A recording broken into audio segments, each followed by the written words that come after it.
So I'm here with Luke from Nerds Geeks.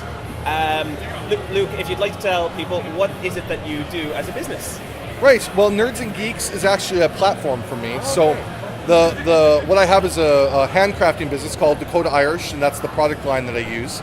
And instead of kind of trying to go and find places to sell my handcrafted products, I decided, well, I'll just make a platform that I can sell them on, as well as sell dice and other cool, what I call accoutrement for role-playing. So Nerds and Geeks is really the platform that I sell dice, 3D printed miniatures and terrain and obstacles, and other cool little things, as well as selling my handcrafted stuff. And you were talking there about the customization of the minis. That's amazing. I didn't even know that was a thing. You were talking about it.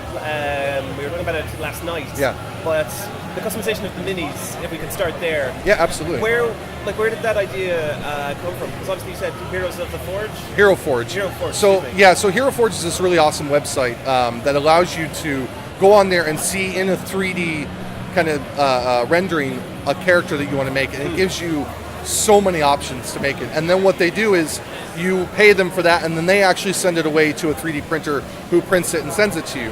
So in America, that's really great, because you're going to get a mini for probably $15, $20. But over here, the shipping costs are really bad. Yeah. So what I want, and also there are printers in Europe, but they again can be quite expensive. So I wanted to have something in the Irish market, Irish UK market, that I could send to Europe or the world, that would maybe make them a little bit cheaper, or a little bit more accessible, I suppose is the better way of putting it. Because they're definitely not cheap. They're really high quality minis, but I print them, and because I'm a small volume printer, it's a little bit easier for me to do that, right? So the way the customized minis work is you would go on like a Hero Forge site, you would make your mini, download the file, so you have to pay them for the file, and then you would come to me and you would say, listen, I've got this mini, I want it printed, and I'll charge you between €5 and €10, depending on what detail level and what plastic you want to use, and then the shipping costs. And generally, you're going to save between, say, €10 and €20, depending on the material. And I actually can do them in wood fill and copper fill, so you can actually get one that looks like metal and stuff. Look amazing. It's pretty fantastic. So it's really cool. It really gives people the chance to get into the market and get a mini. Without breaking the bank, I suppose. Yeah, because a lot of gamers, tabletop gamers, will get in when they're quite young. Yeah. So you do not have the money when you're like, say, 15, 16 for some of the bigger stuff that you can actually give to us. Like, for example, when we get into the real stuff now of what Dakota Irish does, you do dice towers and boxes. And dice trays, yeah. Dice trays, excuse me. Or no boxes as well, either way, They all look gorgeous. Thank you. Yeah, they are fantastic. As you already know, I'm quite taken by the Paduk. Yes. Which is it's a good one to be taken by. It's a good one. And you sold the last one that's here just recently to someone. Yeah, I sold. So that's the last one actually. That one I sold was one of the backup ones I had. Now this one's the backup one. So I did, and you got the only dice tray. The only dice tray. Or dice tower. Sorry, not tray. Dice tower. Sorry. So I do have another dice tower, just not here. So. But so they are. It is a striking wood, and what's fantastic about it is that people look at it and they'll think it's painted. Yeah. And the same with the purple arch. I thought there was a coat to it. Yeah, but that's completely the dye in the wood. In fact, and you were saying about the very special qualities of them. Yes. Which is you heard that. mind-blowingly cool. Yeah. What's really cool, kings and queens they love this Paduk, right? And then we get it ordered in and made cups out of it, and then put water in the cups. And it would change the watercolor to yellow and orange because of the dye in the wood, and they would think it had medicinal properties, and they would drink it. Oh wow! Thinking it had medicinal properties. Fantastic stuff. And what goes into your die trays and your towers? What goes into the production of it? Because I've seen the prices; they're like really reasonable compared to what you would pay for a comparison. Of course, the big Wormwood games. So what goes into the production of that? How long would you say it would take to make one? Yeah, that's a really good question. So it's funny because the production, my process and their process is not much different. The main difference for me is that I'm a one-man show and I don't have the overhead costs that Wormwood does. So I can keep my prices a little bit lower, but pretty much it's the same thing. So if you've seen the Wormwood video and when they show how to make things, it's similar. So it's basically takes me about 3 days overall to make a tray, but that's spread out over time to let the glue dry and let finishes set. So all in all, it takes about 4 to 5 hours to make a tray, and it's really about the detail. of it for me, right? Every tray is completely unique. There's not one tray that's the same. So what I try to do is bring out the qualities in the wood that best suit it. So like if you look at, for instance, this dice tower, there's a knot in this dice tower. Some people would see that as an imperfection. I try to turn it into a feature piece on the wood, right? And that's what I try to do for every piece. So I kind of... But each one's unique.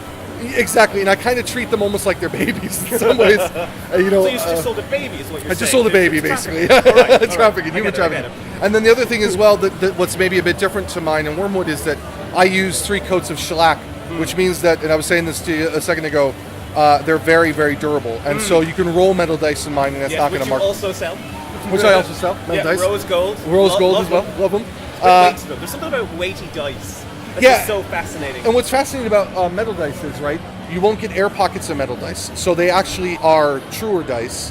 Whereas with plastic ones, because of the nature of the processing, it will get little bubbles, so they can be... Now, mine are really high quality, so they don't, but you can get ones, especially if you buy the cheap ones off from China. If you do the salt water test on them, they'll roll really wonky. So the nice thing about metal dice is they don't have that. So they always roll true, like, every time. It's pretty awesome. That's a great slogan, rolls true. Rolls true. The other nice thing about the dice trays as well is the leather I use is finished leather, which means that it doesn't need to be treated as much as Wormwood's. So while you might have to treat it maybe every so often to keep it kind of up to date, it wears very strong, and you can roll metal dice in as well, and it's a market. So kind of my idea, my philosophy behind it was all natural, hard, durable, and a piece that you can keep for a lifetime. That's really what my handcrafted products are about. And what made you come up with the idea? Because obviously you're a gamer yourself. Yeah. What was the kind of like snapping point, the kind of realization that you could do this and you should get into this? I suppose I've always worked with wood my entire life, and I was actually in IT as my career. I worked with companies like Google and Facebook and Twitter. They were my customers, and I worked really closely with them. And that was really exciting, but for me it wasn't fulfilling something within me. But every time I turned my hand to wood, I felt a huge amount of fulfillment, and it's something about creating something and something that's completely unique that no one else will have, and then being able to provide that to people. So because I wanted to do something like that, I kind of looked around and thought, well, what can I do? What would I be able to do that with? And when we look at Wormwood, when we look at the pieces, they're stunning pieces of wood, but they cost the earth to get over here. Yeah, they cost how they look. Yeah, I mean, and you can get cut for customs, and you can their basic trade that I have as a kind of a comparison piece was €115 to get over here, right? And for that, you can buy one of my most expensive trays. Yeah. So it was for me, it was about making this beautiful accessory more accessible, if you will, to people over here. So I just wanted people to be able to really enjoy and have something that they really loved and set it on the table and play in D&D. And that's something that's mine, exclusive to me, and they could get that over here without breaking the bank. Yeah. So that was really kind of the thing. And a final question, Luke, because I'm keeping customers away from you, and I don't want to. Which one of the many trays that you have available to you right now is yours? Which one do you? Which one do you take home? I've used many. Yeah. It's like trying to choose a child. Child references here. I want to point out that I have no three. way does Dakota Irish sell No, children. we do not sell children. No. I have to say this rosewood one is fantastic. It is lovely. So I had, but my favorite tray of all time, and it's now currently with a lovely lady in the UK, was an Irish U tray.